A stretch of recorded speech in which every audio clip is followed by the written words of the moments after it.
Assalamualaikum warahmatullahi wabarakatuh. Selamat siang semuanya. Hari ini kita masuk ke pertemuan kedua mata kuliah Sistem Informasi Manajemen. Kalau di pertemuan sebelumnya kita sudah bahas apa sih itu sistem informasi, kemudian pengertian dasar tentang sistem informasi manajemen. Nah, hari ini kita bahas kelanjutan dari pertemuan minggu kemarin. Yang pertama kita bahas tentang evolusi sistem informasi berbasis komputer. Nah, pertama kali sistem informasi berbasis komputer itu dibuat atau diciptakan untuk pengolah data. Jadi fungsinya fokus kepada pengolahan data dan banyak digunakan untuk sifatnya sistem informasi akuntansi. Jadi dulu itu sistem informasi dibuat untuk fungsinya pengolahan data. Kemudian berlanjut lagi berkembang ke sistem informasi manajemen. Nah, yang saat ini kita pelajari di mata kuliah sistem informasi manajemen. Minggu kemarin sudah kita bahas ya fungsinya untuk pengambilan keputusan. Nah, dari sistem informasi manajemen itu dikembangkan lagi menjadi sistem penunjang keputusan. Nah, ini ada mata kuliahnya sendiri nanti. Biasanya di semester 6 ya, kalau saya nggak salah di semester 6, itu nanti akan dipelajari mata kuliah khusus tentang sistem penunjang keputusan. Nah, dari sistem penunjang keputusan, next-nya ada otomatisasi kantor, di mana nanti semua sistem informasi yang ada di kantor itu terotomatisasi di seluruh bagian ataupun seluruh manajemen. Nah, kemudian beralih lagi ke kecerdasan buatan. Ini sudah lebih canggih ya dibanding dengan sistem informasi pada umumnya. Di dalam kecerdasan buatan ini sudah ada ilmu-ilmu yang terekam di dalamnya. Dan dari kecerdasan buatan itu disubsetkan lagi ke sistem pakar. Nah, di dalam sistem pakar ini lebih detail lagi, di mana yang biasanya kita lihat ahli-ahli itu bisa memunculkan ilmu atau menerapkan ilmunya, dan ilmu-ilmu dari ahli itu di dalam sistem pakar ini dituangkan ke dalam sistem. Nah, nanti setiap pertemuan kita bahas dari sub-subsistem ini supaya lebih jelas perbedaan dari masing-masing sistem. Di minggu ini kita bahas untuk perkenalan dari macam-macam evolusi sistem informasi berbasis komputer secara dasarnya. Nah, kemudian kita lihat perkembangannya sistem informasi berbasis komputer atau biasanya disebut dengan computer based information system. Yang pertama itu adanya masalah ya. Jadi setiap sistem informasi berbasis komputer yang berkembang itu sudah pasti harus punya permasalahan. Jadi kenapa sistem itu dikembangkan, kenapa sistem informasi itu dibuat, ya karena punya problem, punya permasalahan terlebih dahulu. Nah, dari permasalahan tersebut, nanti Computer Based Information System atau CBIS, mulai dari elektronik data, tadi ya pengolahan data, kemudian manajemen information system, jadi sistem informasi manajemen, ataupun decision support system, sistem penunjang keputusan, ataupun sistem otomatisasi kantor, dan sistem expert, itu nanti dari permasalahan tersebut, nanti kan diolah di Computer Based Information System ini, datanya. Pengolahan data tersebut di dalam Computer Based Information System itu akan menghasilkan informasi. Nah, jadi di sini secara detail digambarkan pengertian dari sistem informasi itu. Jadi akan memunculkan semua sistem informasi, apapun itu bentuk atau jenis dari sistem informasi, dari kelima sistem ini, hasil output akhirnya adalah berupa informasi. Jadi punya masalah itu biasanya memunculkan data itu diolah ke dalam computer based information system, lalu menghasilkan sebuah informasi. Nah, dari informasi tersebut akan memunculkan decision, akan memunculkan keputusan nih, kira-kira apa sih keputusan yang mau diambil oleh perusahaan dari informasi yang sudah dihasilkan oleh computer based information system tadi. Kemudian dari keputusan itu biasanya akan muncul solusi dari permasalahannya. Namun sekali lagi perlu diingat bahwa tidak semua keputusan yang dihasilkan oleh sistem informasi itu akan diterapkan oleh perusahaan ya. Jadi balik lagi tergantung dari perusahaannya mau menerapkan hasil keputusan yang merupakan solusi dari permasalahan itu atau tidak. Jadi fokus di dalam computer based information system itu terfokus kepada memberikan rekomendasi keputusannya. Oh, untuk hasil akhir, finishing akhir di dalam perusahaan atau di dalam manajemen itu balik lagi tergantung dari keputusan perusahaan. Jadi tidak semata-mata apa yang dihasilkan oleh computer based information system itu akan menjadi keputusan akhir di dalam perusahaan. Tidak menjadi keputusan akhir gitu. Hanya memberikan rekomendasi untuk solusi permasalahannya. Nah, kalau memang perusahaan punya solusi permasalahan lain di luar sistem informasi, ya sah-sah aja gitu. Nah, kemudian kita lihat di sini ada beberapa spesialis informasi. Jadi kita sebagai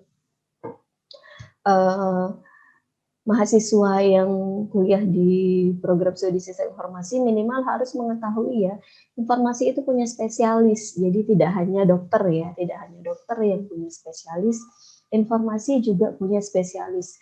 Jadi orang-orang di dalam spesialis informasi ini yang akan memunculkan suatu informasi yang tadi menghasilkan keputusan dan solusi permasalahan dari masalah sebuah perusahaan. Yang pertama, sistem analis. Sudah pasti tahu semua ya sistem analis itu. Nah, nanti kalian-kalian yang kuliah di program studi sistem informasi bisa jadi akan menjadi seorang sistem analis.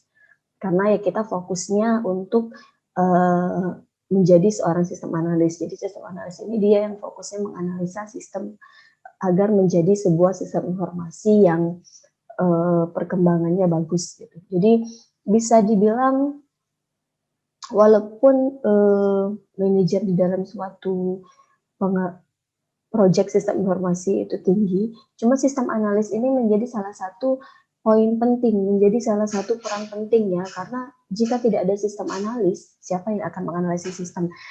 Karena pada dasarnya database administrator, network spesialis, programmer, operator itu kunci dasarnya adalah sistem analis. Kalau analis salah melakukan analisa untuk sistem, ya sudah pasti semua rangkaian spesialis yang lainnya akan melakukan kesalahan yang sama gitu. Jadi bisa dikatakan ini dasarnya, ini pokok untuk menghasilkan suatu sistem informasi ya sistem analis. Bisa atau setidaknya sistem analis untuk menganalisa. Makanya kenapa kalau masih ada yang bingung, kok saya kuliahnya di prodi sistem informasi tapi bikinnya diagram, tapi bikinnya rancangan gitu ya. Karena memang tugas dari sistem analis seperti itu, kita membuat konsep. Jadi sebelum nanti programmer mengaplikasikan hasil konsep kita dulu yang terlebih dahulu buat mulai dari rancangan PRD-nya, mulai dari rancangan layarnya, mulai dari use case-nya, semua yang berhubungan dengan sistem informasi yang nanti akan dikembangkan, kita bikin nih konsepnya. Nah, dari mana nih kita tahu konsepnya?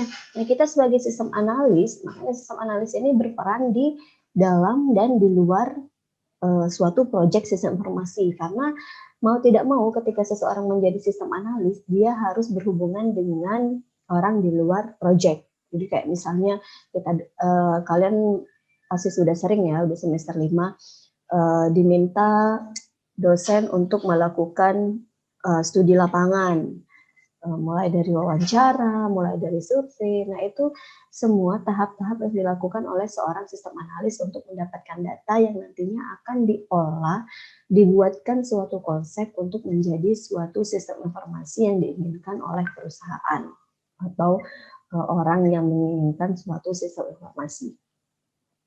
Nah, yang kedua ada database administrator ya, dia fungsinya untuk mengelola database ya. Jadi semua database itu biasanya.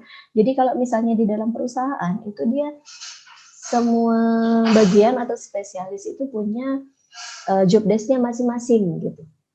Jadi nggak serta-merta kita sebagai sistem analis ngurusin urusan database juga, tidak. Jadi database administrator ada juga orangnya. Jadi ini peluang-peluang yang bisa teman-teman semua lihat di dalam perusahaan.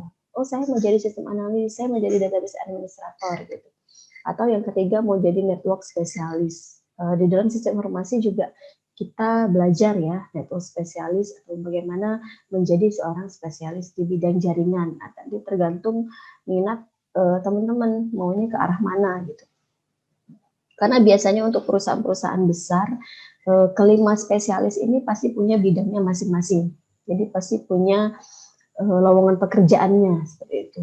Jadi yang ketiga tadi network spesialis, dia spesialis di bidang jaringan. Jadi kalau masalah jaringan, kayak misalnya kita di kampus ya, kita punya Pak Dian sebagai network spesialis. Jadi kalau misalnya masalah jaringan, kabelan nggak nyala, wifi-nya nggak nyambung, itu biasanya kita koordinasi ke network spesialis.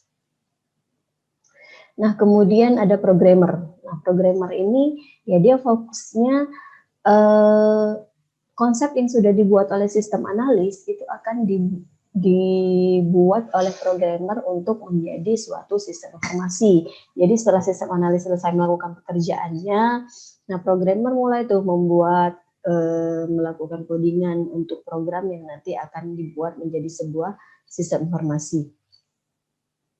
Lalu yang terakhir ada operator. Nah, operator ini dia yang menjalankan sistem informasi yang sudah dibuat oleh si programmer tadi. Jadi kalau programmer yang kerjaannya dia mau buat sistem aja gitu. Nah, di dalam operator dia menjadi pengolah data untuk sistem informasi yang tadi sudah dibuat.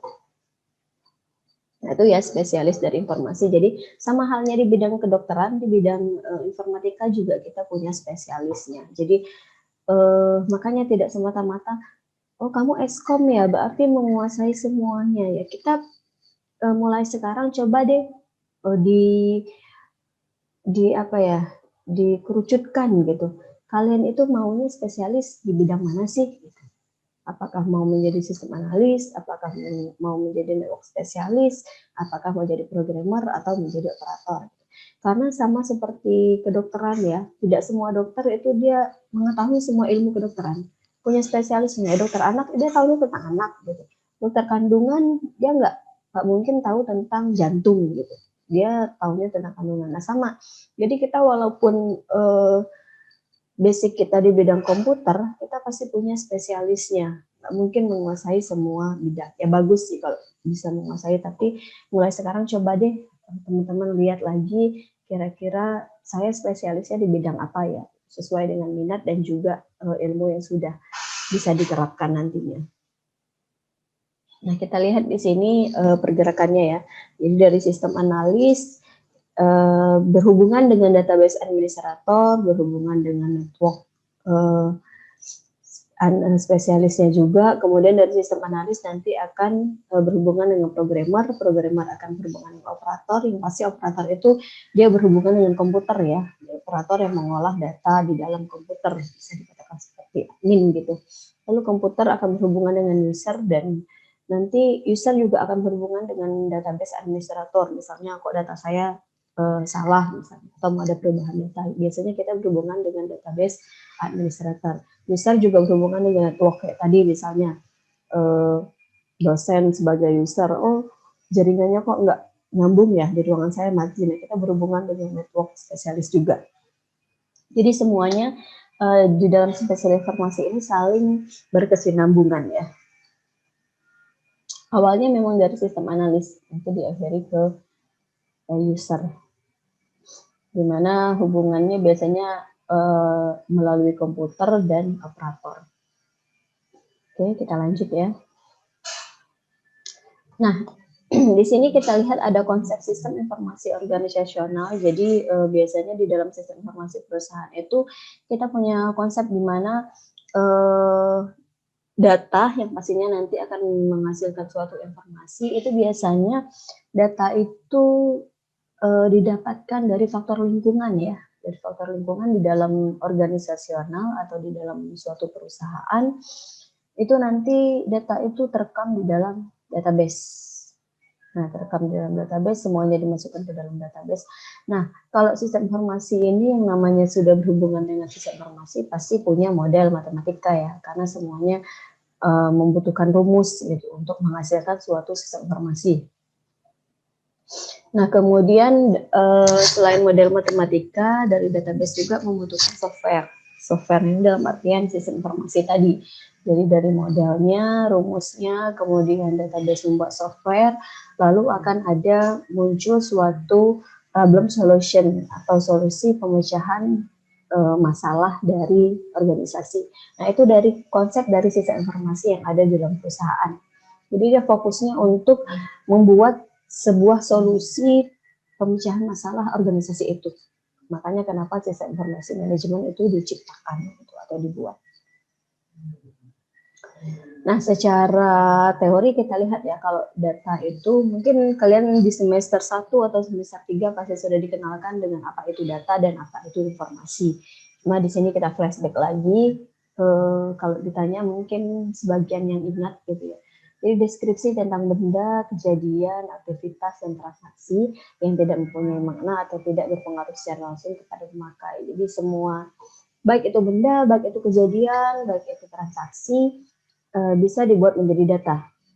Jadi tidak hanya suatu dokumen gitu, tidak hanya dokumen yang bisa dijadikan data. Segala aktivitas itu bisa dijadikan data dan nanti akan memunculkan suatu informasi.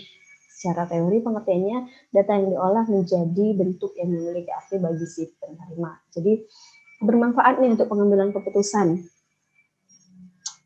di dalam suatu perusahaan, itu informasi ya. Jadi misalnya datanya data mentah kita olah menjadi informasi, biasanya berbentuk laporan gitu. Bentuk laporan yang nanti akan bermanfaat bagi pengambilan keputusan di dalam perusahaan. Nah, sekarang kita lanjut ke tingkatan manajemen, dan ini minimal wajib kalian ingat ya. Tingkatan manajemen ini nanti akan berpengaruh di dalam setiap pertemuan-pertemuan kita sampai UAS nanti gitu. Yang pertama ada top level management, yang kedua ada middle management, yang ketiga ada low management. Jadi di dalam manajemen atau di dalam perusahaan itu punya tingkatan manajemen, 3 tingkatan gitu. Makanya dia seperti piramida gitu. Jadi ada top management, ada middle management, dan ada low management. Yang fungsi dan tugas masing-masing tingkatan ini berbeda-beda dalam perusahaan. Nah, tergantung, jadi kamu nanti maunya kerja di level yang mana gitu. Mau di tingkatan manajemen yang mana? Mau di top management kah? Mau di middle management kah? Atau mau di low management? Kita bahas satu persatu ya. Yang pertama top level management ataupun manajemen puncak. Nah, orang-orang di sini yang yang istilahnya mempunyai jabatan paling tinggi di dalam perusahaan.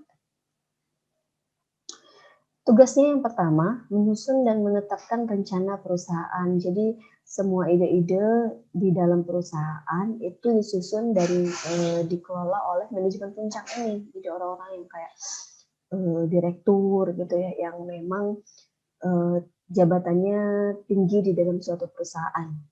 Kemudian manajemen puncak juga yang menentukan tujuan perusahaan. Jadi perusahaan itu tujuannya mau seperti apa itu ditentukan oleh top manajemen. Kemudian mengatur manajemen yang berada di bawah posisi manajemen puncak. Jadi middle management dan low management itu diatur oleh top management.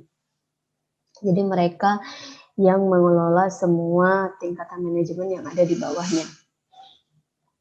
Kemudian memanfaatkan sumber daya yang dimiliki oleh perusahaan. Nah, apapun sumber daya yang dimiliki oleh perusahaan, seperti yang minggu kemarin kita bahas, baik sumber daya fisik maupun sumber daya konseptual, itu nanti akan dikelola oleh si manajemen puncak ini. Kemudian yang terakhir bertanggung jawab atas semua yang dilakukan oleh manajemen di bawahnya. Jadi semua tindakan yang dilakukan oleh middle management maupun low management itu akan ditanggungjawabkan oleh manajemen puncak. Ya, jadi mereka ini orang-orang yang mempunyai tingkatan tinggi di dalam sebuah perusahaan. Nah, kemudian ada istilahnya manajemen tingkat menengah atau middle management. Nah, biasanya middle management ini seperti kepala departemen. Biasanya setiap bagian di dalam perusahaan itu punya kepala ya. Nah, pakai kepala departemen misalnya, atau untuk perusahaan yang kecil kepala bidang misalnya. Nah, jabatan seperti itu yang bisa dikatakan sebagai middle management. Mereka sudah mulai eksekusi nih tugasnya. Yang pertama menjalankan perintah, kebijakan, rencana yang telah disusun oleh manajemen puncak. Jadi kalau manajemen puncak itu mereka fokusnya ke konsep gitu, konseptual. Jadi mereka menyusun rencana, menyusun kebijakan, menyusun apa yang akan dikerjakan oleh si middle management. Nah, di dalam manajemen mereka sudah mulai menjalankan, sudah mulai eksekusi nih, menjalankan perintahnya. Kemudian yang kedua memberi saran atau rekomendasi kepada manajer puncak. Nah, karena mereka yang sudah terjun ke lapangan, nah mereka akan memberikan saran dan rekomendasi karena manajemen puncak mereka cuma konsep gitu. Nah, yang tahu di lapangan seperti apa, mulai dari middle management sudah mulai tahu nih, oh sarannya seperti ini untuk di manajemen puncak misalnya, karena mereka sudah tahu yang terjadi di lapangan seperti apa. Yang ketiga, mengkoordinasikan seluruh kegiatan semua departemen yang ada. Nah, semua departemen yang ada mereka koordinasikan gitu.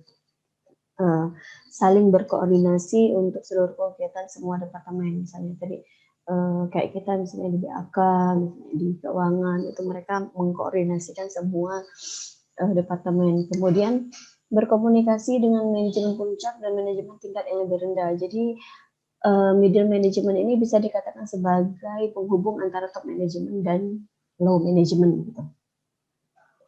Kemudian yang kelima, mempersiapkan rencana jangka pendek, umumnya disusun hanya untuk 1 hingga 5 tahun. Nah, kayak misalnya eksekusi apa yang akan dilakukan oleh si low management itu nanti akan dipersiapkan oleh middle management. Kemudian si middle management ini mempunyai keterbatasan tanggung jawab dan wewenang karena manajemen tingkat menengah ini merupakan perantara. Jadi mereka itu perantara antara manajemen puncak dan manajemen low tadi ya, seperti yang tadi saya jelasin. Jadi keterbatasan tanggung jawabnya punya keterbatasan gitu, karena ya mereka tengah-tengah gitu. Kemudian bertanggung jawab secara langsung kepada Dewan Direksi dan CEO perusahaan. Nah, karena mereka biasanya yang terjun ke lapangan, jadi mereka yang tahu apa yang terjadi di lapangan dan mereka akan bertanggung jawab langsung kepada CEO perusahaannya. Kita lanjut ya.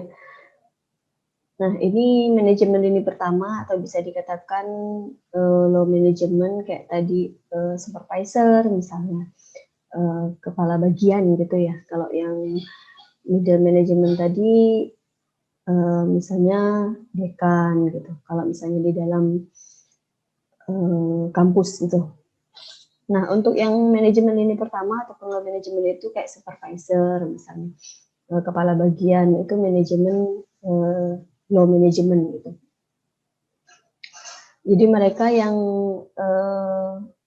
tingkatan setelah karyawan jadi adanya di low management. Nah, kalau yang di middle management tadi bagian-bagian itu nanti kan punya departemen. Nah, kayak seluruh departemen itu nanti yang bertanggung jawab adalah si middle management. Nah, kalau misalnya dalam perusahaan mungkin namanya departemen, kalau misalnya di perusahaan yang kecil bisa dikatakan sebagai bagian gitu.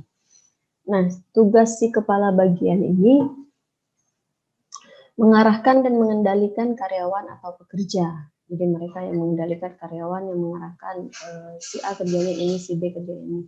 Mengembangkan moral para karyawan karena mereka yang langsung berhubungan dengan karyawan ya. Kemudian menjaga hubungan yang baik antara manajemen tingkat menengah dan para pekerja. Supaya si kepala departemen tadi yang departemen besarnya itu bisa menjaga hubungan baik ke karyawan, karena kan karyawan pasti tahu ya semua aturan, semua tindakan yang dilakukan oleh si manajemen ini pertama ini pasti diarahkan oleh si middle management. Jadi bagaimana caranya si kepala bagian atau supervisor ini harus bisa menjaga hubungan yang baik antara pekerja yang dia rangkul dan middle management. Kemudian yang keempat, menginformasikan keputusan yang diambil oleh manajemen kepada para karyawan. Jadi dia perantara juga ya, perantara antara si middle manajemen dengan pekerja. karena dia langsung berhubungan dengan pekerja. Selain itu, manajemen tingkat pertama memberi informasi mengenai kinerja, hambatan, perasaan, tuntutan, ataupun hal lain dari para karyawan. Jadi, karena dia yang terjun langsung ke lapangan, kalau yang manajemen tadi terjun langsung ke lapangan tapi tidak langsung ke pekerja, kayak langsung mengkoordinasikan kepada low management ini. Nah, kalau low management ini memang orang-orang yang langsung terlibat kepada karyawan ataupun pekerja. Kemudian dia menyusun rencana harian. Oh, hari ini ngapain aja ya karyawan, terus minggu ini ngapain, terus bulan ini ngapain aja. Tapi dia tidak menyusun rencana jangka panjang ya. Karena kalau rencana jangka panjang ya di top manajemen, rencana jangka pendek di middle management. Nah, kalau low management ini kayak rencana bulanannya aja. Oh, hari ini targetnya apa, minggu ini targetnya apa, serta bulan ini targetnya apa. Nah, itu 3 tingkatan dari manajemen yang minimal harus kalian ingat gitu sampai nanti semester akhir. Ada top manajemen, middle manajemen, dan low manajemen. Jadi kalau top di manajemen tadi langsung ke orang-orang yang berada di atas, orang-orang tertinggi yang berada di atas perusahaan gitu. Kalau manajemen middle management tadi kayak direktur departemennya yang memang sudah departemen besar, punya direktur yang mengurusi masing-masing bidang biasanya. Nah, dan di manajemen tingkat bawah atau manajemen tingkat pertama atau low manajemen ini dia langsung berhubungan dengan karyawan. Biasanya kepala bagian atau supervisor. Nah, kita lihat di sini keahlian manajemen. Jadi setiap tingkatan manajemen itu punya bagian atau punya persentase skillnya yang berbeda gitu. Karena ada yang konseptual, ada yang teknikal. Jadi ada 3 keahlian, keahlian teknis, keahlian interpersonal atau human skill, dan keahlian konseptual. Nah, untuk top manajemen, orang-orang yang berada di top manajemen, mereka karena berhubungan dengan konsep, jadi mereka akan lebih banyak skill untuk konseptualnya. Nah, kemudian human skill, lalu technical skill-nya tetap ada, tapi lebih sedikit dibanding dengan low management. Nah, kalau middle management, antara konseptual dan teknikalnya sudah mulai seimbang gitu. Nah, kalau di low management mereka hanya membutuhkan sedikit skill konseptual. Karena mereka langsung eksekusi gitu. Mereka harus membutuhkan skill teknik. Nah, dari gambar di sini bisa kita lihat ya perbedaannya. Jadi silakan dilihat, silakan dipahami. Saya ini tipe orang yang akan berada di posisi mana gitu. Kan sesuai ya. Atau saya sukanya orang lapangan gitu. Saya sukanya orang konsep. Saya sukanya di belakang layar misalnya. Nah, itu akan bisa kita lihat skill kita itu lebih tingginya di mana gitu. Jadi silakan nanti dilihat, oh saya bakal jadi top manajemen nih misalnya, atau saya bakal jadi low manajemen nih. Dan semua ini punya skill yang berbeda-beda ya, dan harus punya keahlian masing-masing di dalam semua tingkatan manajemen. Oke, nah sekian pertemuan kita minggu ini. Silakan nanti dipahami, jika ada yang kurang jelas atau mau ditanyakan silakan langsung komen ya di bawah ya. Saya akhiri, wassalamualaikum warahmatullahi wabarakatuh. Salam sehat, jaga kesehatan, tetap aturan protokol kesehatan. Sampai ketemu di pertemuan selanjutnya. Assalamualaikum warahmatullahi wabarakatuh.